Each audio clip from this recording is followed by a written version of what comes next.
number 24 in my 50 most relevant for 2025. It is the players that I believe we have to have a conversation about this preseason before you go and lock your side away, whether you're listening to this in January or it's a last-minute cram before round one gets underway. We are so glad to have you back on the podcast, tuning in on this episode about Tim Taranto. Just 12 months ago, he was an absolute midfield star. 24 months ago, he loomed as one of the best forwards for us, and now a little bit forgotten in the SuperCoach community, it's safe to be said, while AFL fantasy coaches are either bullish or petrified about what this year may hold. It all depends on whether you're on or off Tim Taranto this year. We are going to talk about that on today's episode of the 50 Most Relevant. Joining me, it's a man that if you've been on the social media platform of X, you've probably seen him posting some form of statistical data points.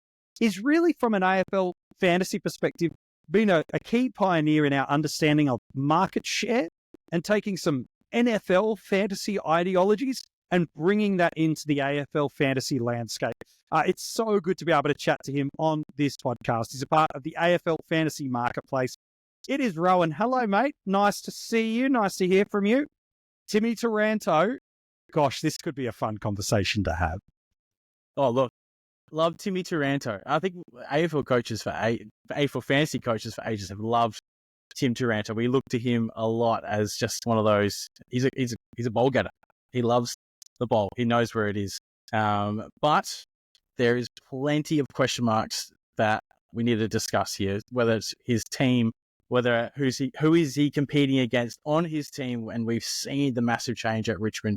I'm excited to talk Tim. So yeah, thanks for having me on, MJ. It's great to be here.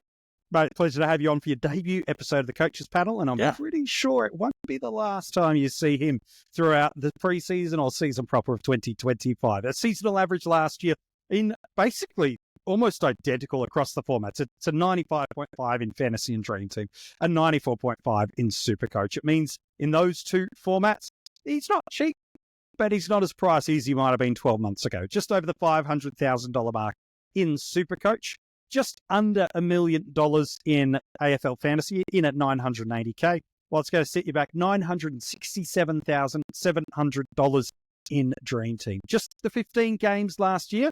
We'll talk about that, I am sure. Well, last year, a season high score in AFL Fantasy of 145 against the Gold Coast Suns. That was right towards the back of the year. So let's not be thinking, oh, he's an early season thriver. No. Even when the Exodus was on and the kids were coming through, he was still scoring. His career best scores, though, you got to go back to 2019 in fantasy when he was a Giant.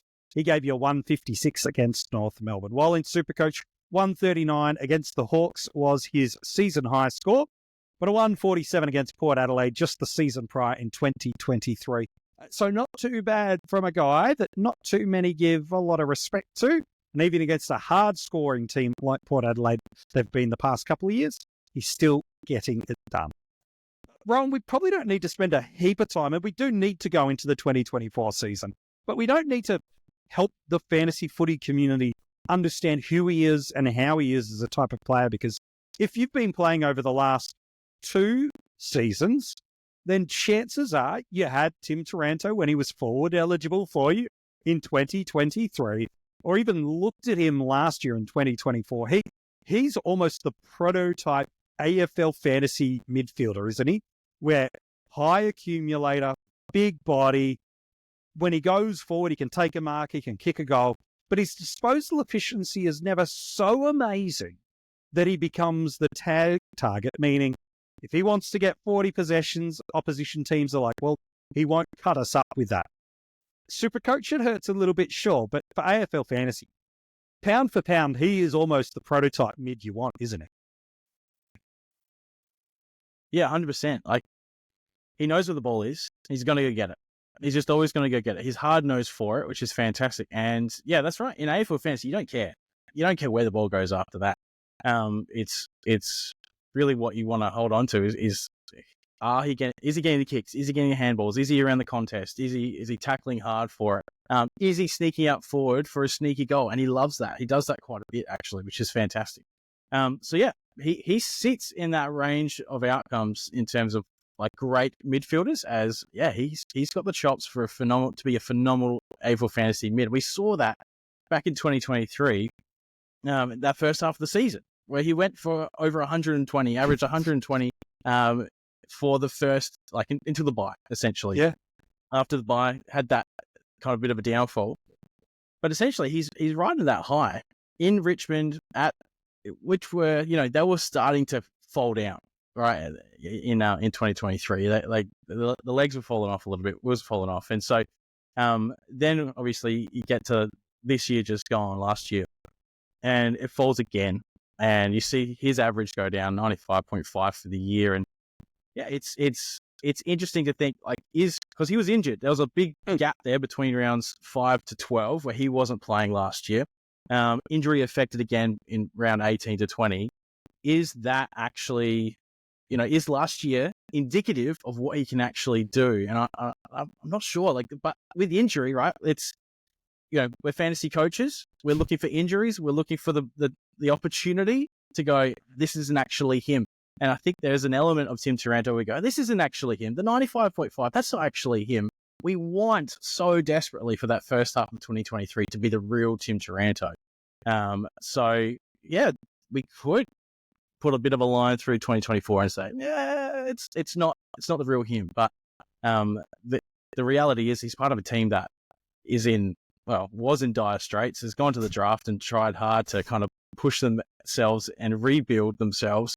So it's really a lot of question marks in terms of what the team's going to be like. And what's Taranto's role in that? Well, he looks like the number one.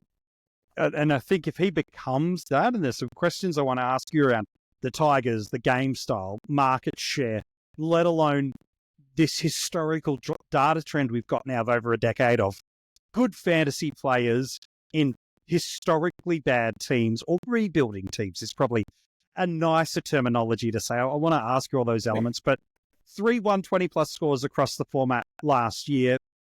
As I said, almost an identical average, 95.5 in fantasy, 94.5 in SuperCoach. Just the 6 tons last year in fantasy. There's a couple of injury-impacted games that, Rowan, you've alluded to, and then the 8 tons in SuperCoach. But he just fell away in almost every potential scoring column. His kicks had a decrease. His handballs had a decrease. His tackles had a decrease. His marks had a decrease. His goals had a decrease. His centre bounce attendance had a decrease. His time on ground fell away. His points per minute fell away. Almost outside of his disposal efficiency, everything went worse for Tim Taranto. But we look at that 2023, and is he more the 24 guy, or is he more the 23 where he goes 112 for the season in fantasy, 17 tons, 9 of those converted into 120s, a 106.7 in SuperCoach, 13 tons, 5 over 120. And you mentioned that mid-season buy, 124.7 in fantasy and nothing under 108, while SuperCoach, you think he might not be a SuperCoacher, right? And maybe you're a SuperCoach going, hang on, Rowan, hang on, MJ, I'm going to skip to the next episode. Taranto's not on the list. Well, midway through 2023, he's gone 119.4 and he had nothing under 90. You tell me you don't want a piece of that, paying a 94.5? Friend, you're missing a trick if you're not at least considering Tim Taranto. So I got to ask one key question to you, Rowan. You're one of the best starter guys in fantasy footy. What the heck was the cause of that score fall? Is it just simply he got injured in a couple of games and that is it? Or is there something a little bit more underneath the surface we need to look at? Yeah, it's a good question. I think injury always plays a part. But when I look at what was happening in that team, there's a lot of question marks going around. I like to look at team fantasy points. I like to look at how many points they're getting each game and what that averages out to and all that kind of stuff. So when I look at last year and I look at Richmond, they fell in points per game by 100 points per game. They went from 1,495 points, so just under 1,500 per game, which sat them at 14th. They're already pretty poor, and they've always been that. If you think of Dimmer and the way that he's coached that team, they've always been under league level in terms of team points per game. But when I look at that massive drop from 2023 to 2024, going down 100 points every game. Like, that's one of the most drastic losses of points per game that we've seen in the last 10 years from year to year for a team. And so what happens within that? Now, there's a lot of reasons for that. We saw the talent fall off. We saw the talent pool get really short for Richmond. Like, there's an element of having to look at this and go, okay, they're just getting smashed. Yeah. And what that means is opportunity for all the players across the team. It's falling. We saw it with Jaden Short. You see it with all these guys who fell under their averages from the last few years because as a team they weren't playing well. And so while Tim Taranto, obviously, we loved him to elevate above that. You know, you want him to be the guy that can, you know, be the number one. And he is still. There's some stats here that point to him being absolutely number one player on their team. You can't overcome the tsunami of when your whole team is just performing in such a way. So I think that explains that. I think there's multifaceted reasons for that. And people, you know, documented that, talked about that a lot in terms of Richmond and dissecting it. But just in terms of that holistic point of view, like, I think it's pretty easy to see why Tim Taranto fell down. Yes, injury, but also just the whole team was struggling. It was just struggle town for the whole year. In a few minutes, I do want to ask you about what this midfield mix might look like. And remember, Tim's got the capacity to go forward and play forward, but we want to ask about how they're going to rebuild in a moment. We'll look at the market share elements, and statistically, some of those team environments and what it could be. But again, maybe it's just at the pure top line. But is there a real easy, simplistic way for Tim to rebound and receive that scoring bump? Is it just to ignore 2024 and just go, no, that's not normative? The narrative is probably not the peak of 23. It's somewhere in between the two, which was what he's been at the Giants beforehand as well. Like, what's the pathway to at least some, if not a complete scoring pickup for a Tim Taranto? Yeah, look, I think there's a way that a few ways you look at it. One is the team perspective, right? Like, and even just like, I'm just going to give you some stats. Like, sure, 1395 as a team average was so low, it hasn't been seen since Gold Coast entered the comp. I think it's gone around a bit, except for West Coast last year as well, who went 1361. So this team just became a heck of a lot harder to score in. There's actually an 82 point per game gap between 17th, which is Richmond, and then 16th, which is Collingwood. Like, it's outlier type stuff. League average without and Richmond and West Coast baked into it actually goes from 1523 to 1541. That's a decent size change that we look at.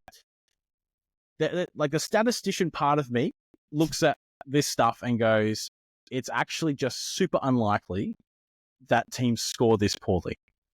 And so when I look at that, just from an idea of just going, is this actually a probable outcome?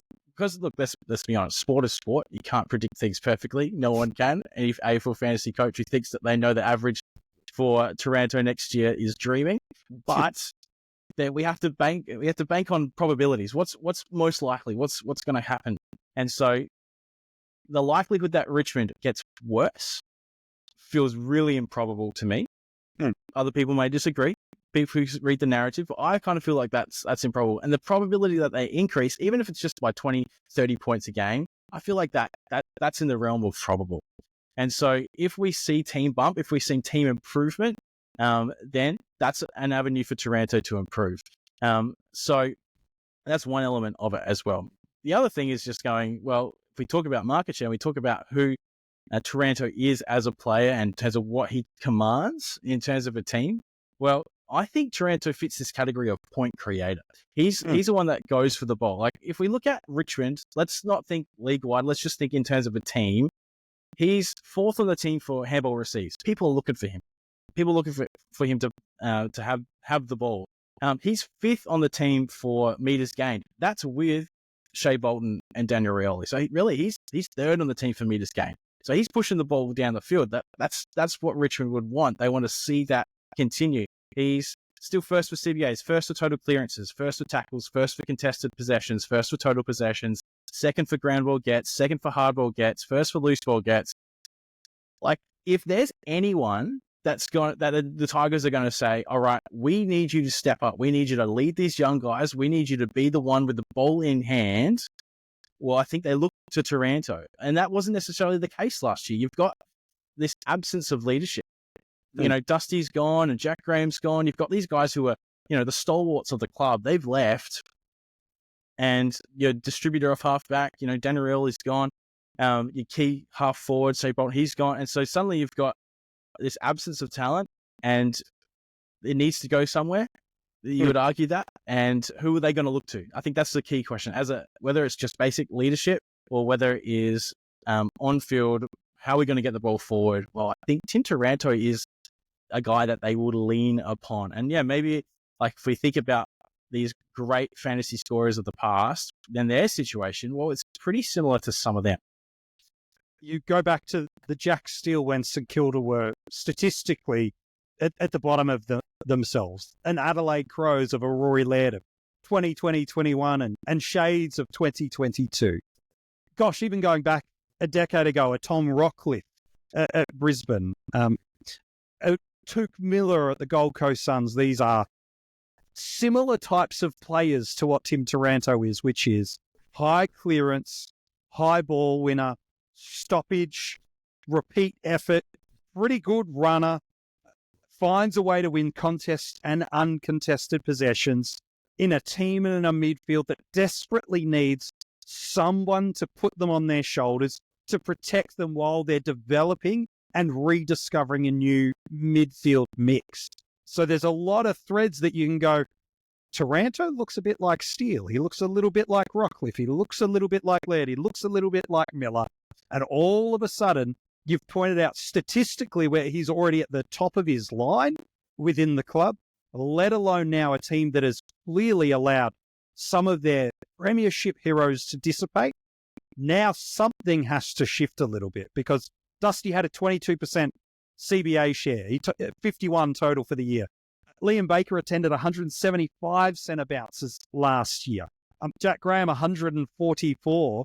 And Shai Bolton's, like, he had a 54% centre bounce attendance rate last year, like over 300. So there's a lot of ball and centre bounce out the door. Lawler and Smiley are the kids that they've got at the draft. The others are all key position guys, and another isn't playing in the first half, if not the entirety of the season anyway. So they've gone heavy on key position drafts outside of the top 10 picks. And then I look at the other midfielders, and I'm keen on your thoughts around this midfield mix. I'm not sure Thompson Dow is a better version than what any of these kids are coming through. I know Prestia and Hopper are warriors in terms of how they just keep trying to get up, but both their body consistently is letting them down.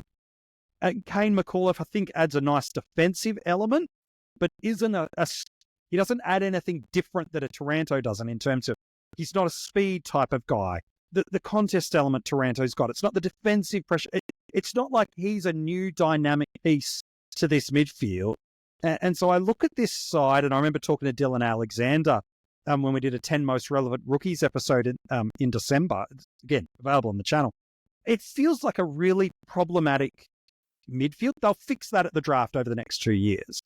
But from a fantasy perspective for us this year, you're talking about pathways, threads, trends to become the Steele, the Rockcliffe, the Laird, the Miller, where they were 120 territory seasons.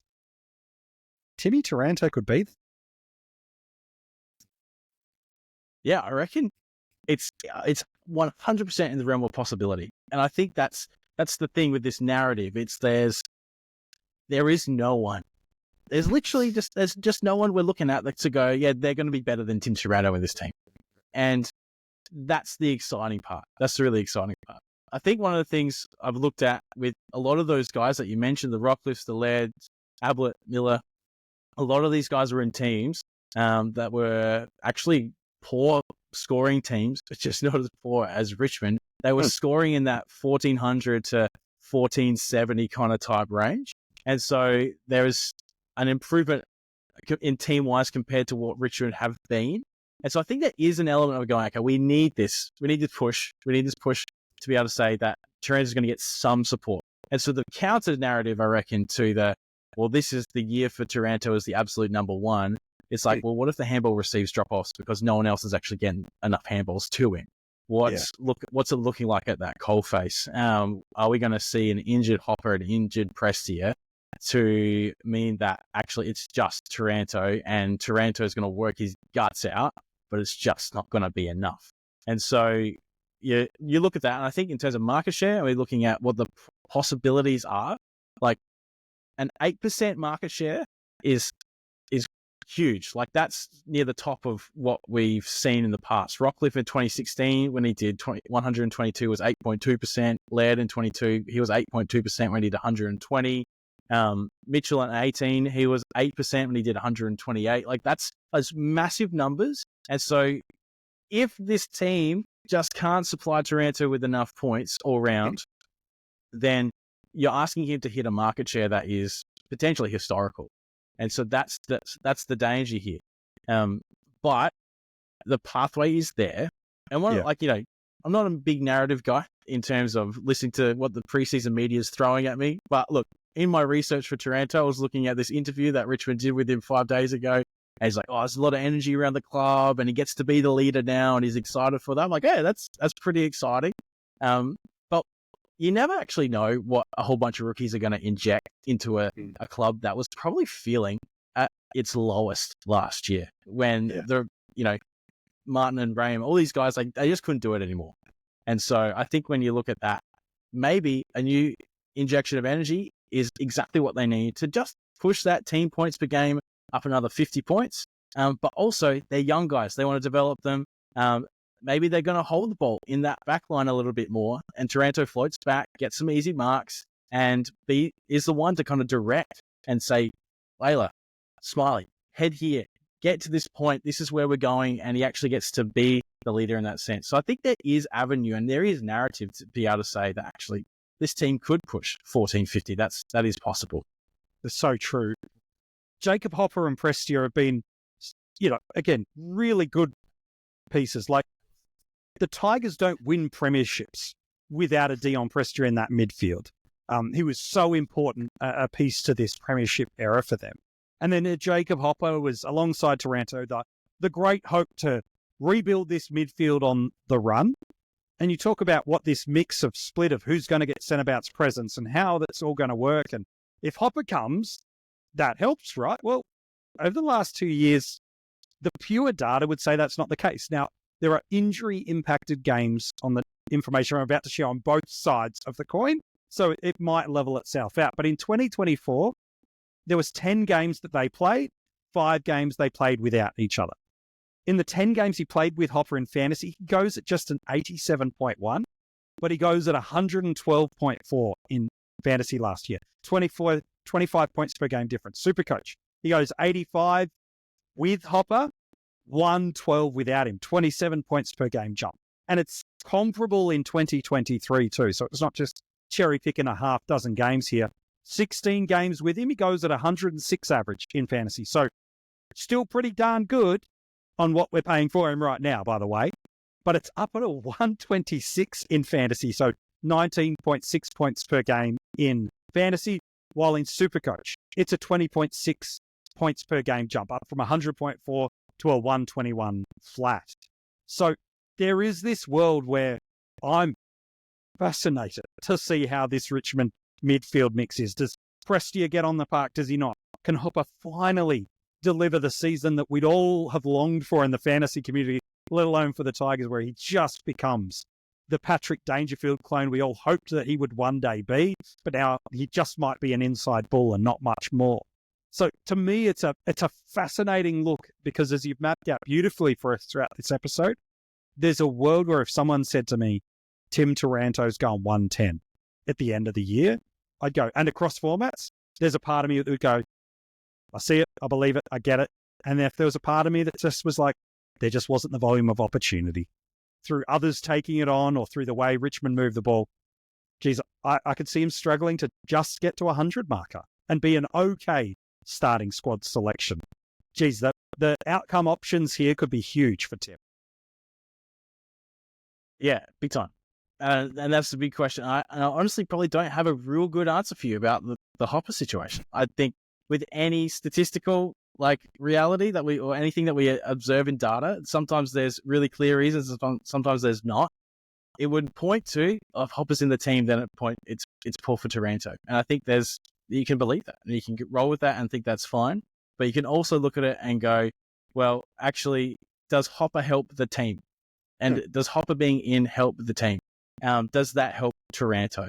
And I think that's the question that I have in my mind. I probably need to look a little bit further into it, to be honest with you. But I think that's a big question for me. In a world where you've lost these, like we said, these stalwarts of the club, when they've gone, well, Hopper then maybe he feels a bit of that gap for those players that have gone, and Taranto still is able to elevate.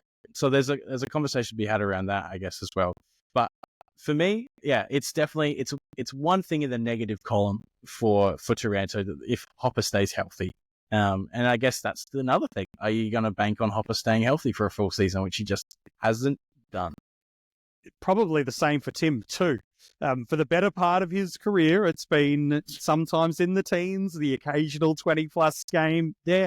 But again, he's priced at a range for us that super coaches are now adapting to the volume of trades you've got, where he no longer has to be that 110 value premium that you keep for the season. He's the kind of guy you can run to the mid-season buy. Richmond don't have any of those early season buys. And if he's not doing what you need, you can trade him out at the buys if he's close enough but not enough, and you can pick someone that might have a favourable fixture, an injury dynamic changes, and away you go. You push him to the bench or your flex spot in SuperCoach and Dream Team. There's so much that can happen here. There is a world with Tim Taranto that those elements of absence of stars, that he becomes the player that everything funnels through. That even with a fit Prestia and Hopper, he still has to be that number one guy in so many of the areas that Rowan has mapped out for us. And if he stays healthy and he stays in that space, I just don't see how he doesn't go 105 in fantasy. I just don't see it, making him a valuable enough pick to start. While in SuperCoach, you might say his disposal efficiency hurts him. I'd remind you that halfway through 2023, at that buy, he was going 119. And that was in a team that even then was struggling to win games and not having a great share of points. And so to just rule him out because he at times isn't the cleanest user of the ball, just might be ruling yourself out of a guy that has 105 potential, that really can get on a run and go 110, 115, 120 if all the variables go your way. Could he be one of the most relevant midfielders? Absolutely. And it's in these moments, and we'll hit drafts in a sec, that it's a great reminder, the 50 most relevant outside of being a subjective list. It's all the formats thrown in together. We take SuperCoach out of the mix, he probably bumps up 5, 10, 15 rank spots in this 50 because of how relevant he could be and how just appetizing a selection he could be. And then, Rowan, you take AFL Fantasy and Dream Team out, and it's a SuperCoach only list, and now it's like, well, yeah, the 30s feels right for him. So this is the beautiful part of what it is for the community, is there's so much value to pick this year. There's so much. It's almost like, well, where do you want to scape it? Where do you want to shape it? And then from there, pick who you like. Yeah, definitely. It's balls up in the air. One last stat I'll throw at you. Please. You mentioned games played. Well, in the years that he's gone, 23 games in 2023, 24 games in 2021, 26 games in 2019, averages of 112, 106.5, and 111. So, well, maybe that's it. Healthy Taranto. That's all we're looking for. That's all we need. Well, fingers crossed, toes crossed, especially for those that want to start him in 2025. A bit of health for Timmy T, and you might just have yourself a top line or near top line premium mid. Where he goes on a draft is always of great interest to me. And here at the Coaches Panel, we choose to draft on the Keeper platform. It's got unrivaled customization. But wherever you're drafting, we know Tim's going to be a dilemma point for somebody, because he's got the potential M1 upside in AFL Fantasy. He's got the potential upside of M2 in SuperCoach. But I don't think you have to pay for him, Rowan, on draft day at that. If you look at him by average of 2024, he's 36 in SuperCoach. He's 24 in fantasy. That puts him an M4 spot in SuperCoach and a M3 spot in fantasy. Does that feel about the right spot to get him? And how early do you feel comfortable to reach to make sure you land him? Yeah, I mean, personally, I like the upside. So I'm looking at him going, if he's my M2, I'm probably happy in AFL Fantasy, M3, then in SuperCoach. And like if you're pushing him further later on, then that seems really nice, but potentially you've sacrificed in other areas to be able to get those top end bids. So yeah, I think I'd be looking at that M2 and willing to reach a little bit. But again, you've got to see what your league's doing. 100%. I'm with you. M2 in fantasy, I'm happy to reach, especially if I've landed some other positional areas that I'm really comfortable with. And SuperCoach, again, probably an M3 is about as early as I'd happily go. Though, we'll see what happens on draft day. Mate, an absolute pleasure. You've done a great job on your debut episode. Where can people keep in touch with you across social media? I know you're doing a lot of work in the market share space at the moment, but where can people keep in touch with you if they want to find out more? Yeah. I'm on X, and you can find me at Rowan, TAFM, Rowan, the AFL Fantasy Marketplace. So it's where I put doing a lot of the team previews and reports from last year, and having a look at, how were these points divvied up? How do these teams go? What can we expect with the incoming players as well? So hopefully people are finding those threads interesting. But yeah, it's that's where you can find me. That's awesome. Hey, if you want to go check that out and you're like, it was Rowan at the what? We've put the link in the description of the episode just to make it simple and easy for you so you can go and check that out. Also in there, the details to get in touch with us across social media, join our Patreon, get some hands on some coaches panel merch and everything you need. It is in the description of this episode. You're about 30 seconds away from a clue to find out who's next in the 50 most relevant. But if you are enjoying this series and you haven't given us a 5-star rating and a review on whatever podcast platform you're listening to this, please make sure you do it. It's a small, simple thing that you do that makes a huge impact for us. And if you're watching us on YouTube, you can comment below and let me know, what do you think Taranto will average this year? Subscribe to the channel and give this one a little bit of a thumbs up like too. We greatly appreciate it. So we've talked a lot about value, not just on this episode, but really it is the buzzword of the preseason, value upside. But then we quickly come to the conversation of an abundance of cash.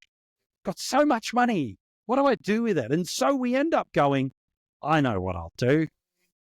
I'll anchor with a big D1 option. I'll spend my money there on someone that I just know will be there for me by the end of the year. And I've heard a lot of names thrown about, but I haven't heard this name thrown about. And I hear the reason for why they don't like it, but I think you might be missing something by not considering starting him. Who am I talking about? You'll find out tomorrow in the 50 Most Relevant.